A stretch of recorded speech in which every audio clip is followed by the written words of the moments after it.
Em primeiro lugar, queria agradecer à Ana Paula Vitorino, especialmente este convite para estar aqui. É com muito prazer que estou hoje cá e é com muito prazer que falo, eu não diria da baixa densidade. A baixa densidade, as pessoas que me conhecem, é um termo, um conceito que carece de conteúdo e, portanto, os territórios perdem conteúdo quando eles têm muito mais conteúdo.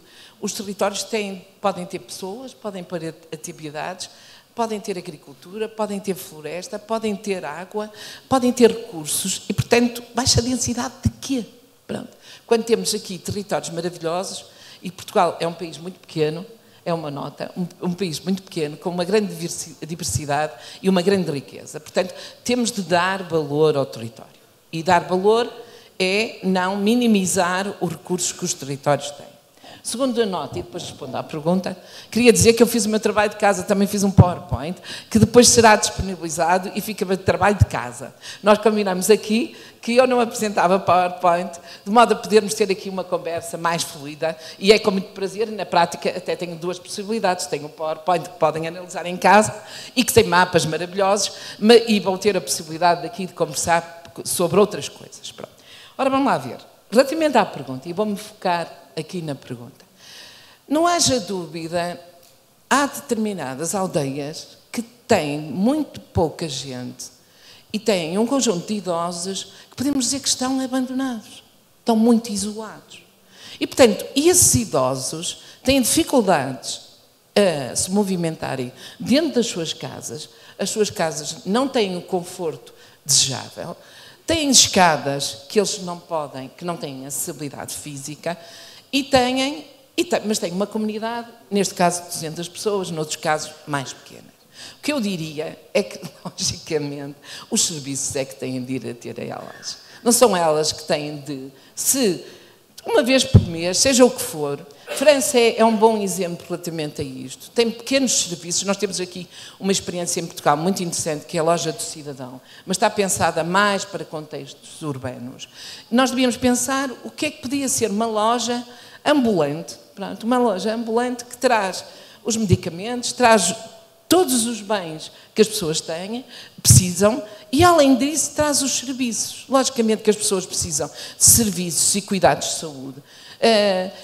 Sobretudo nestas aldeias que têm populações mais envelhecidas, devem ter acesso a esses serviços. Portanto, não nos podemos...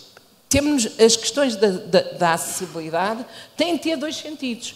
Haverá pessoas que se deslocam e haverá outras pessoas que são os serviços que se deslocam. Também temos de ter cuidado com esta questão da densidade. Pronto. Eu também vejo, em matéria de ordenamento de território, designadamente agora com a atratividade da população estrangeira, de haver necessidade de flexibilizar o ordenamento de território, porque os estrangeiros gostam de viver junto do rio, nas pequenas aldeias sem ninguém. E eu pergunto, mas eles vão se deslocar como depois para as cidades? Eles vão se deslocar, se calhar, possivelmente, através dos seus automóveis. Não vou perguntar aqui ao Rui como é que ele veio para aqui hoje. Possivelmente veio de automóvel. Portanto, temos de pensar que aldeias é que nós queremos povoar, queremos atrair, que dinâmicas queremos criar. Esta região, mais concretamente este território, é exemplar em matéria de políticas. E, portanto, temos de fazer políticas inovadoras. E vou explicar porquê. Aqui há 20 e tal anos, estava eu num estudo europeu sobre territórios de baixa densidade. E fizemos um conjunto de entrevistas a estes centros urbanos, sobretudo cidades médias. E, nessa altura, montamos pela primeira vez um relatório para a DGT, na altura era a DGT, sobre a rede, o livro, a encomenda a nível europeu era como montar um sistema urbano em territórios de baixa densidade. E naquela altura nós apostamos neste eixo. Foi a primeira vez. Em algumas instituições fomos muito mal recebidos, porque achavam que esta dinâmica deste eixo de Guarda até Castelo Branco não era positiva. E eu vou dizer que eu trabalho na região, no Norte, a dualidade entre o Noroeste e o interior é muito grande. O sistema urbano do Alentejo também precisa de ser fortalecido. E nós aqui temos verdadeiramente um sistema urbano policêntrico. Portanto, no meu entender, temos de trabalhar com esse sistema urbano policêntrico. Temos aqui uma rede de cidades muito interessante. E vou dar agora um segundo exemplo, também desta região muito interessante. Todos nós sabemos, estamos aqui, que esta região tem tido um papel a nível nacional muito importante na atração de investimento, na dinamização de atividades económicas, algumas delas ligadas com a inovação económica e digital. E eu que trabalho sobretudo a nível nacional, a mensagem que eu vos tenho para dizer é que nos meus mapas já se vê os reflexos disso. Que é, e com isto quero dizer, e estou a falar do Fundão, o Fundão teve aqui um papel muito ativo e que tem vindo a proliferar pelos outros centros urbanos, as cidades médias e outros centros urbanos, e portanto eu diria, políticas inovadoras. Não vamos replicar o que os outros fazem, mas se nós refletirmos os recursos que temos, este sistema policêntrico tem condições para mostrar ao país como se faz política com recursos. Nos territórios haverá muita gente, mais gente. Aqui, verdadeiramente, nesta região, não temos territórios muito densos. Temos territórios que têm mais densidade de atividade económica e mais densidade de pessoas. É necessário que esses territórios desenvolvam políticas de inovação económica que projetem a região para o futuro. E há outros territórios que têm de criar um sistema económico muito vocacionado para aquilo que eu chamo a economia de proximidade. Porque a economia de proximidade dá qualidade de vida. E nós esquecemos-nos também disso. Dos serviços e toda a economia, que é fundamental, sobretudo quando temos uma população designadamente envelhecida. E, portanto, temos de pensar nos recursos ambientais que são exemplares aqui nesta região, neste eixo, no Pinhal Interior, e refletir de que forma é que qualificamos aqueles recursos, porque ao qualificar aqueles recursos, estamos a dar um contributo muito importante para o país, estamos a crescer. Eu sou daquelas que digo que o crescimento económico e a competitividade do país não depende das nossas metrópoles.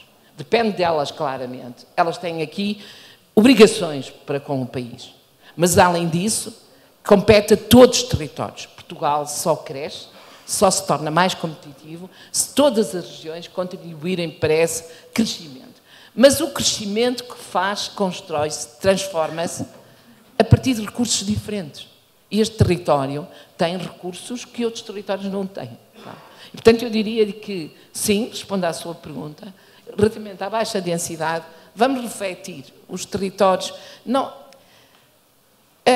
a perda demográfica não é uma... E a baixa densidade não é só desta região. Os países nórdicos têm muito mais baixa densidade.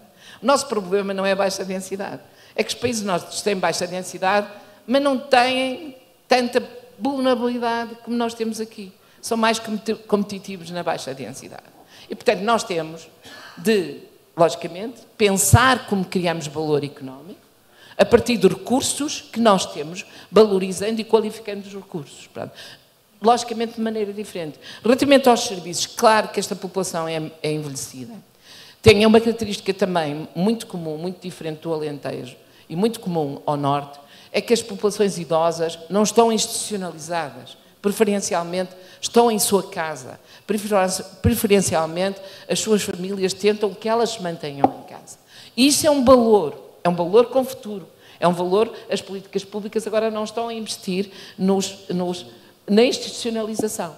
Estão a investir nos serviços. Pronto. E, portanto, significa que nós temos de pensar que políticas, que aldeias temos de dinamizar.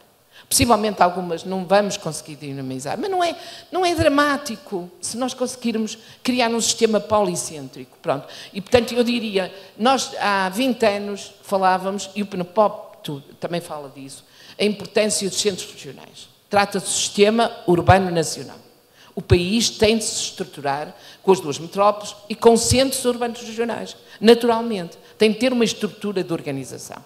Nos planos regionais, temos, sobretudo, apostado em sistemas policêntricos. Como é que nós organizamos numa escala de proximidade? Porque a gente fala na escala de proximidade nos contextos urbanos, que é a proximidade, e estarmos próximos, e temos a mercearia, temos a farmácia.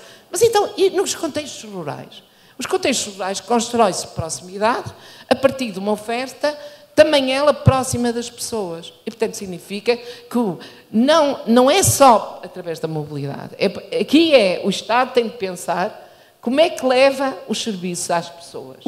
E como é que, em alguns casos, são as pessoas que têm capacidade de ir, e até a pé, porque esta questão do automóvel.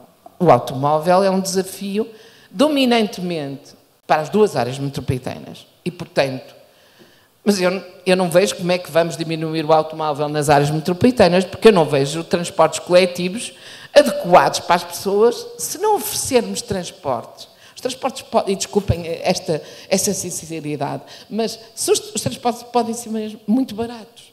Mas eu não os tenho.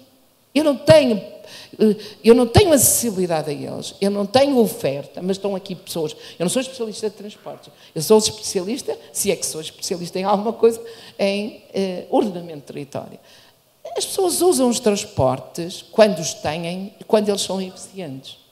E nesta região, depois veem os mapas, nesta região há aqui um litoral, podemos chamar-lhe assim, obrigado, um litoral que tem um sistema urbano muito policêntrico, muito polinucleado. E é muito policêntrico porque as pessoas andam de um lado para o outro. De automóvel. Pronto. Muito de automóvel. Portanto, há aqui um desafio regional de diminuição do automóvel. Pronto. Porquê? Porque é uma matéria do ordenamento do território. Nós pusemos as pessoas a viver nos sítios e colocamos as atividades económicas noutros. Não aproximamos as atividades e os serviços das áreas de residência. E agora, logicamente, que as pessoas têm de se movimentar. E cada vez se movimentam mais. A mobilidade, nós temos a cartografia dos fluxos a nível nacional. Cada vez as pessoas se movimentam mais. Os movimentos para o estrangeiro, de algumas áreas, é brutal.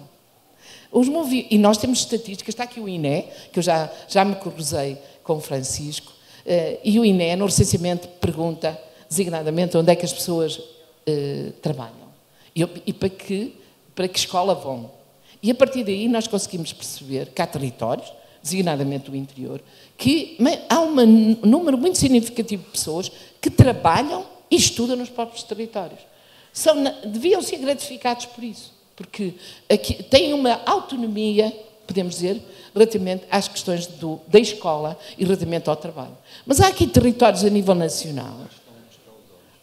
Pronto, então tenho de me calar. Eu só vou acabar esta frase, que é: há territórios a nível nacional que as pessoas movimentam-se para as áreas metropolitanas, movimentam-se para o resto do país, movimentam-se para o estrangeiro.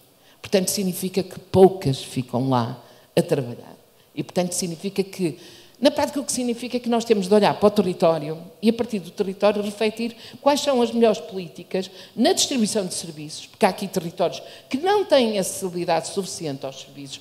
Designadamente, não estou a falar só daqueles de proximidade, também estou a falar naqueles de maior nível hierárquico, que é a localização, por exemplo, dos hospitais, etc. Portanto, temos de olhar para os territórios, para as suas características e, em alguns casos, pensar na mobilidade das pessoas e, noutros casos, pensar na mobilidade dos serviços.